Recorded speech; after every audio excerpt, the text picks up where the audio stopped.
유튜브에서 미래드림을 검색하시면 더 많은 정보를 찾으실 수 있습니다. 영상을 찍으면서 사례를 가지고 얘기를 드리는데 저희가 항상 그 개인정보 유출에 대해서는 만반의 준비를 통해 가지고 본인의 이야기를 하는 게 아니고 일반적인 내용들을 가지고 이제 많은 분들이 영상을 보시면서 도움이 되도록 하고 있다는 점 말씀드리고요. 이 얘기를 할 필요가 있습니까?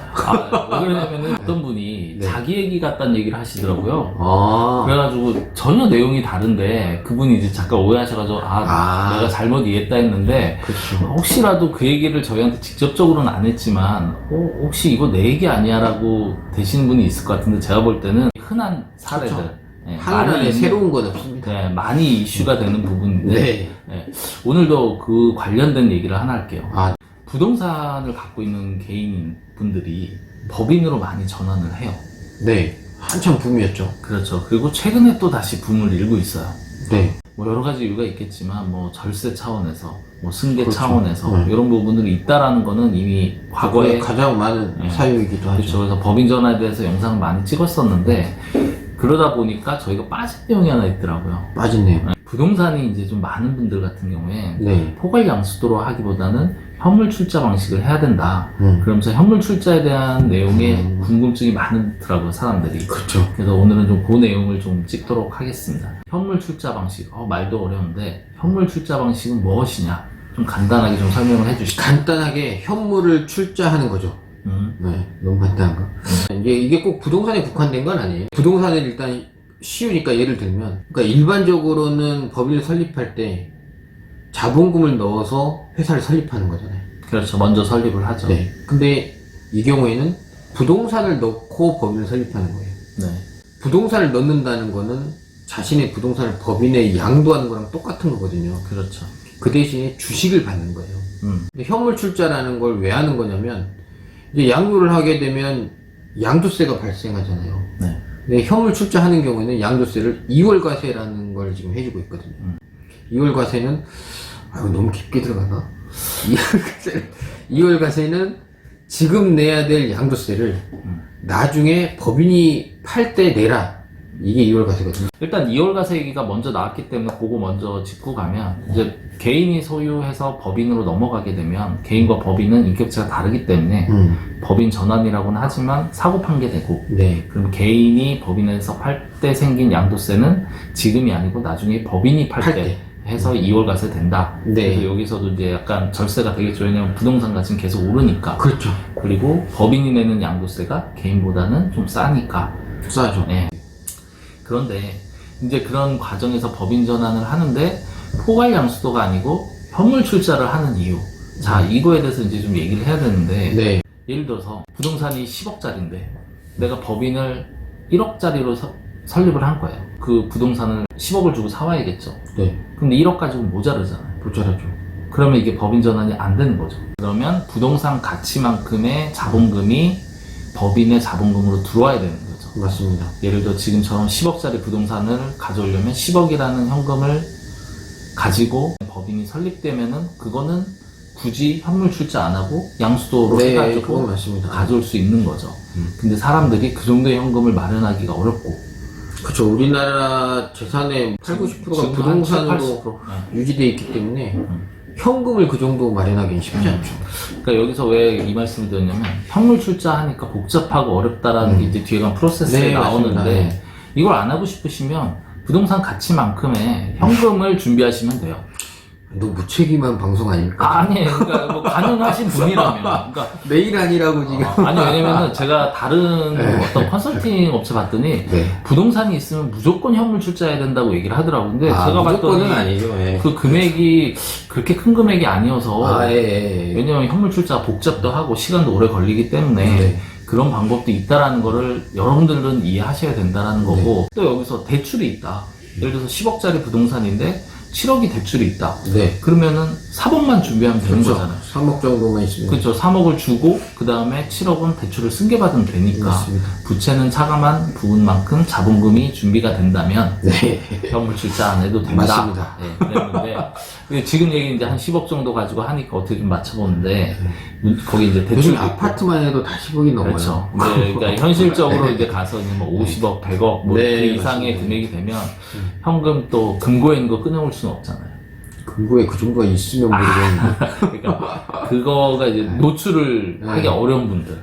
네. 그렇죠. 금고에서 돈을 꺼내와서 자본금을 만들고 싶어도 어렵기 때문에. 네.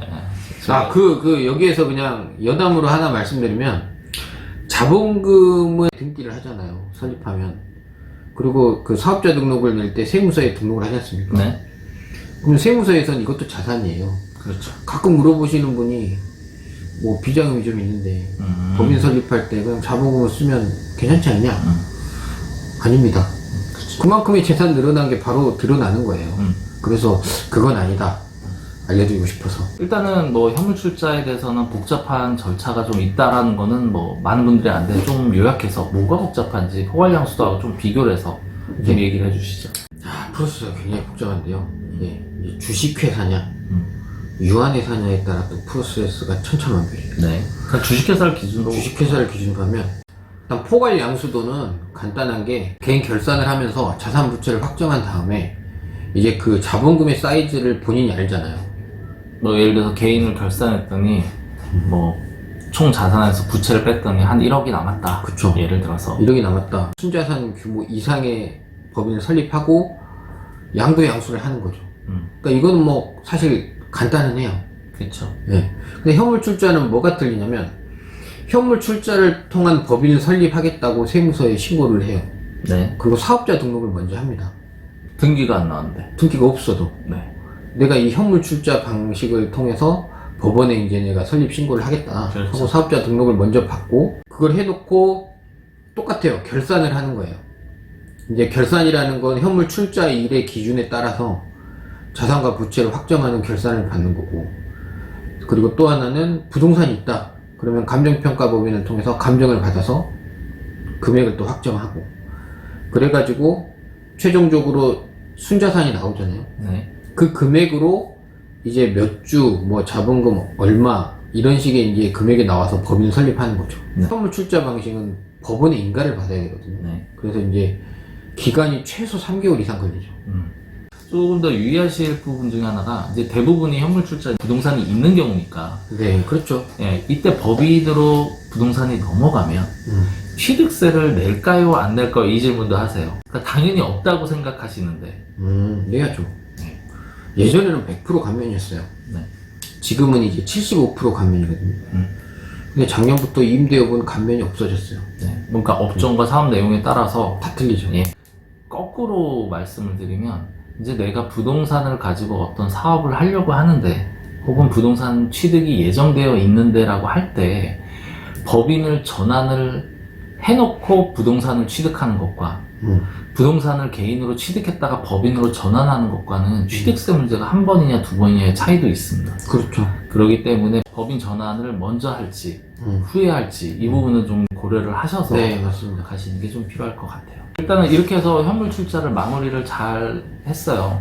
근데 이제 현물 출자하는 게 사실은 이익이 있어야지, 뭔가 득이 있어야지 하는 거잖아요. 저희가 뭐 법인이었을 때 득이 있다는 건 앞에도 설명을 했는데 그거 말고 뭐 어떤 다른 혜택이 있을까요?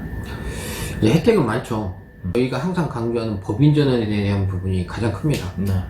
그러니까 이제 부동산 임대업이나 이런 부분들도 개인으로 하기에는 감당이 안 될 정도의 이익이 나시는 분들이 사실 많거든요. 그렇죠. 임대 수입은 많고 비용 처리할 건 없고. 사실 임대 수익은 비용 처리할 게 없어요. 그렇죠. 뭐 대수선 말고는 뭐 크게. 근데 이제 그 구조를 소득세가 아닌 법인세 구조로 변경하는 그런 부분이 가장 크고, 또 하나는 부동산이나 이런 부분들은 상속이나 증여나 이런 승계로 지나갈 거기 때문에 그런 승계를 할 때 부동산을 갖고 하는 것보다는 어쨌든 주식으로 이전하는 게 좀 더 편한 건 사실이고요.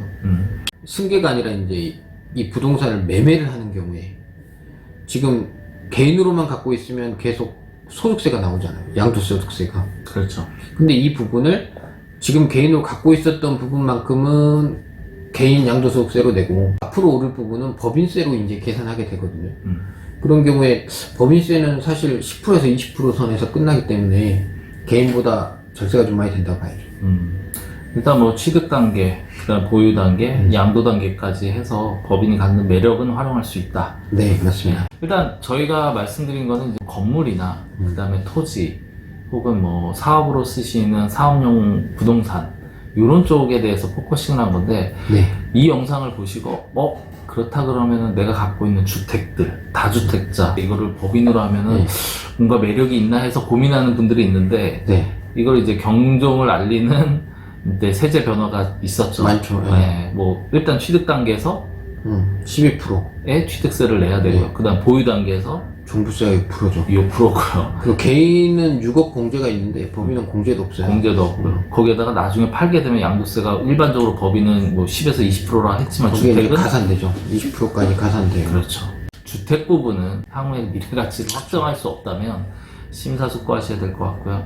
일반적인 토지, 그다음에 건물 이런 부분에 대해서 좀 네, 법인으로 하시는 것, 전환 혹은 아니면 취득하는 것을 고려해 보시고요. 그 저희가 꼭 부동산을 법인만을 권장하는 건 아니에요. 아, 물론 그렇죠. 그리고 현물 출자를 어쩔 수 없는 경우에 저희가 이제 컨설팅을 해드리지만 사실 현물 출자보다는 그냥 설립해서 인수하는 게 자녀들을 위한 승계나 이런 쪽에서는 훨씬 더 낫긴 하거든요. 그렇죠. 네, 실제로는 그렇게 많이 하고 있고, 그렇죠. 근데 이제 그런 부분은 이제 영상 보시면서 궁금하시면 문의를 남겨주시면 좋을 것 같습니다. 다 케이스마다 다 틀리니까. 저희가 지난 영상에 부동산 취득세 중과에 대해서 네, 네. 영상을 찍어놓은 게 있는데 이건 이제 특히 법인으로 부동산을 과밀업체권에서 네, 살 맞습니다. 때는 중과가 있다. 근데 이걸 어떻게 이해하고 정리해야 되는지가 있으니까 같이 참고해서 보시면 좋을 것 같습니다.